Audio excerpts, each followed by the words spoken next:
And today's question from the title is a little thought provoking, and it's pretty simple, pretty straightforward, uh, and it's not specific to The Last Jedi, but I could apply it kind of more specifically to The Last Jedi. But here's the question, guys. Um, why do Jedi even bother to use lightsabers? Now, that's the title, but it's really, and I think I mentioned this before, sometimes I pick a title just to give you an idea of where I'm going with this, but it's part of a larger question, but I just couldn't really find a way to put the, the broader question in a concise title that you could just see on a thumbnail and get the whole grasp of it. So, I'll put like sort of the general topic in there and then explain it further. And what I mean by that, because this question to me is part of a broader question, and it goes to the idea of why do people, the Jedi for example, people who are Force-wielders and or who have mastered the Force, why do they even bother to use lightsabers, which frankly you could argue are just super primitive weapons, handheld weapons? Why do they even bother? Because they have literally this magnificent gift. I'm calling it a gift, but you know what I mean. They have a skill, a tool, an ability that far exceeds what you could accomplish with a lightsaber, right? So this goes for Jedi, this goes for people on the dark side, this goes for Darth Vader, Snoke, Kylo Ren, right? And how this comes up specifically, for example, in The Last Jedi, is the fact that we've seen Snoke in two episodes now, and to our knowledge, he never used a lightsaber in either of those episodes. Number one. Furthermore, we never really saw him carrying a lightsaber. Now you're going to say, oh, but you don't know what he had under that dinner jacket. It could have been like a lightsaber hanging from his belt. I kind of doubt that. For some reason, to me, I don't buy that. And he didn't have a lightsaber on his night table, on his armrest, or anything like that. But from what we could gather, the guy, I'm going to say, didn't carry a lightsaber. Now, am I going to go as far as to say he didn't have a lightsaber? Who knows? We can only just go by what we saw. The guy didn't seem inclined to use handheld weapons. Now, I have seen speculation that whether just using common sense or intuition, I don't know if that's anything official, but I think that the common logic would say this guy was such a master of the Force powers. We saw how he threw Rey around literally like a rag doll, and get into people's head over galaxies and make them manipulate their thoughts, that this guy wouldn't resort to a primitive handheld weapon if he was in a fight. He didn't. Why would he dumb down to be using some type of handheld weapon lightsaber for that matter if he was fighting somebody. That would make no sense. I mean, could you really see yourself fighting with Snoke, and you have him on the ground, and you have a lightsaber pointed at his throat, and say, "Okay, give up, give up"? Does that even seem plausible that he would say, "Okay, I give up," or anything like that? He could literally use his force powers to literally either pull a lightsaber out your hand, or make you strike yourself, or make you cut your own head off, or pull off your own arms. Any twirl you around, throw you across the room. It just seems implausible that he would get himself into any type of life-threatening lightsaber fight, whereby his life would be in peril from someone with a lightsaber. Now, you want to say, "Oh yeah, well, he wouldn't carry a lightsaber. He would have something different." Okay, now if you want to say, "Oh, Snoke, he wouldn't use a lightsaber. He would have some crazy ass, mind-boggling weapon." I mean, you saw his guards; they had all exotic weapons, and Snoke's weapon for sure would be some crazy ass laser type of thing. Okay, for the sake of argument, for the sake of movies and the franchise, we could fathom that. Even though he has all these powers, yes, I could see that Snoke's weapons was by far the most craziest exotic weapon we could ever think of. That's Snoke's weapon. Okay, I get that. That's palatable. That said, it just doesn't seem plausible that he could have his life in jeopardy with someone just using another handheld weapon, and him not just call on the Force to get him out of it. Right? You follow me? Now, let's put this in perspective. Let's sort of go back to I'm going to say the origin of lightsaber, but what I really mean is like when we first see a lightsaber ever. All right, this is going back to episode 4, New Hope, 1977. Walking into a movie, maybe you saw it in a trailer also.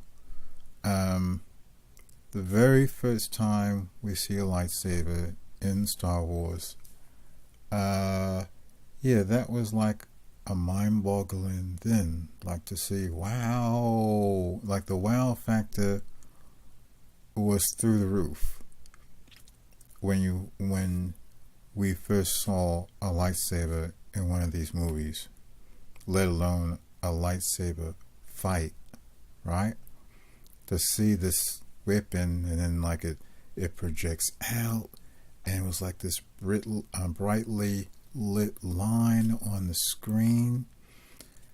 Now you would say to yourself, what's so special about that? I mean, well, it's because we're seeing it really for the first time. That had not been depicted in a movie ever before, not that I can recall. There was really nothing like it, right? They didn't have weapons like that on, say, like a Star Trek, or 2001 Space Odyssey. That type of weapon we had just never seen before. So there was a huge wow factor with that. And part of the reason was that, for all intents and purposes, this was pre-CGI. Now you're going to say, oh, no, they had certain little CGI. What I'm getting at is CGI as you and me know it today, right? Where they could just digitally add a lightsaber stuff effects. No, that really wasn't around yet to the way that we think of it today. It was done by other, photographic means. Now, maybe it was a computer was involved, but the point I'm making was that special effect to see a saber lit up brightly like that, like a lightning bolt, or something that effect was really very new and mind-boggling.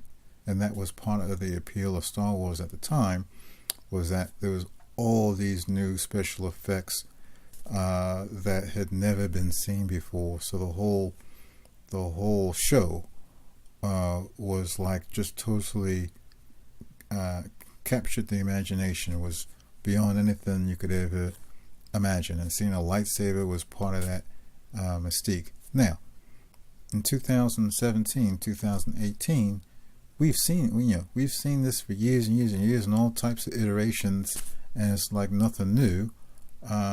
And we're almost getting bored of it. But back then, it was like a super wow factor, and two guys could be fighting with a lightsaber, and it was the most spectacular scene you would ever seen. And between Jedi, Obi-Wan Kenobi and Darth Vader, when they're fighting this purely with lightsabers, even though they both had the Force. When Darth Vader, Luke is fighting purely, pretty much 99% just with the lightsabers, not using the Force. And throughout the history of the franchises, have you noticed that's pretty much been this? Even Kylo Ren and Rey, when they're fighting a lightsaber, yes, they might use the Force to pull a lightsaber out of the snow or something like that, or to pull a lightsaber from somewhere into their hand. But then once they start fighting, it's almost just purely with lightsabers, no real use of the Force per se, right? That's tended to be really what we've seen, despite the fact that these characters have prolific Force powers. Now, why don't they combine? Why? You could argue that they really don't need to use the lightsabers at all, but let's say they're going to use a lightsaber. Can they not use both at one time? Can't they use the Force and a lightsaber even to be more effective? I mean, if you had the Force and you were a good lightsaber fighter, why would you not incorporate the Force with your fighting, right? Now, people can say, no, hold on. We've seen that when Yoda was fighting Dooku, they was sort of combining the Force somewhat with the light. They was fighting lightsabers, and then Dooku, was having the boulders topple on somebody, and Yoda was holding them up, and he was trying to fight and protect people at the same time, and blah blah blah. And you want to go back to another example would be in Rogue One, Darth Vader kind of used, probably the most we've ever seen someone actually use the Force incorporate with battling somebody, right? I don't think he used a lightsaber, and it was in that scene at the end of Rogue One. But he was throwing people around, he was pinning people to the wall and pulling people's weapons, I believe, out of that. He was going off. I mean, that's part of why that scene was like that scene was mind-boggling to me, at least. If you're a fan of Darth Vader and the originals and stuff, that was like eye-popping, right? But how come we don't see more of that? Why is it like you see the either or other? When they're fighting, it's using lightsabers or some exotic weapon. Yes, Praetorian Guards had exotic weapons.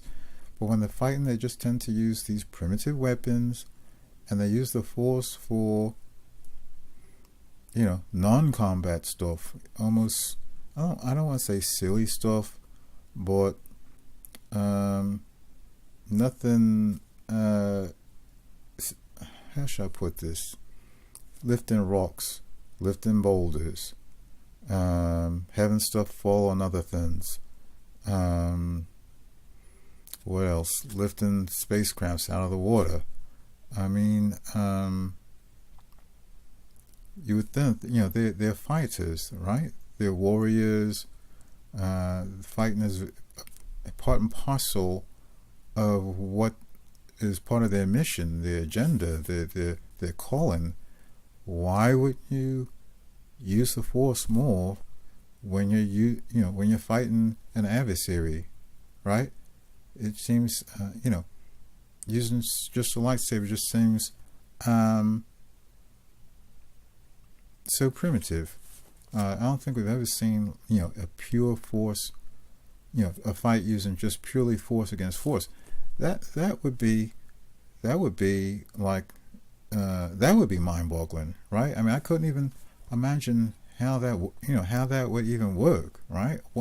Why can't, with all the years and years that we've been watching this thing, why couldn't we just have one fight where the force plays prominently with both combatants, whether it's just purely force against force or a combination of force with weapons and some type of weapons, whether it's a lightsaber or some other type of weapon or guns, and just mixing the whole shit up, right? Why can't we see that? Now you would probably, now let's face it, going into 8, before you saw 8, you was thinking, I bet Luke Skywalker and Snoke is going to mix it up, and that's going to be super crazy or something, right? You was thinking that, right? And that totally wasn't going to happen. That totally didn't happen. You could almost say that negatively happened. That not only did that not happen, it negatively didn't happen, if you follow me, right? So now the idea of that, having that type of spectacular fight, has the train has almost left for that now. You could argue that the train has left for us seeing some type of spectacular mix of the Force fighting against each other, masters of the Force fighting against each other. I mean, there are no more masters of the Force now. In fact, at this point, there's very few people left with the Force. Now you're gonna say, well, no, hold on. Now, we got Broom Kid, and probably there's others like Broom Kid all over the place. I'm not talking about them. For all we know, they're not masters. They're not trained. They've not been doing any spectacular fighting that we know about. Okay, and they're barely 10 years old. So let's leave them out of it. You know what I'm talking about. The real people. I mean, let's just take them right down the line. Luke, for all we know, is gone. He was a master of the Force. He had a lot of Force. Snoke, gone. Leia, I'll say gone or nearly gone. Kylo Ren, still around. Rey, still around. Rey is still sort of a novice, so to speak. Obviously, Kylo Ren went to Jedi Academy, whatever the hell you want to call it, what he had. But it seems like he had a lot of extensive training. You would think that the Knights of Ren had a lot of training. Just what their Force capabilities are is not entirely clear from the movies. I don't read the literature and stuff like that, but just judging from let's put it this way: the little that we saw the Knights of Ren in the movies, I don't think they used the Force, did they? So I'm presuming, since they were, I believe they were students at, I'm calling it the Jedi Academy, but you know what I mean. they were students with Kylo Ren. They was teaching under Master Skywalker. The speculation, I believe, correct me if I'm wrong, the speculation would be that they had some type of Force capability.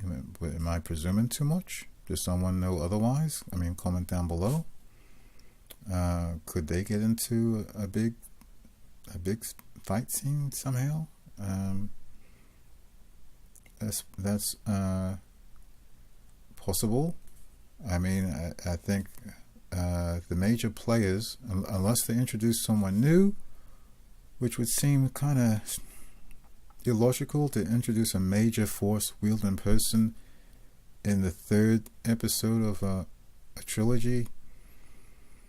You know, a meaningful, substantial character who's just going to be around for episode 9, who's like a master of the Force. Where was he all along? That seems, I'll say, unlikely. Now you're going to say, okay, what about Force ghosts?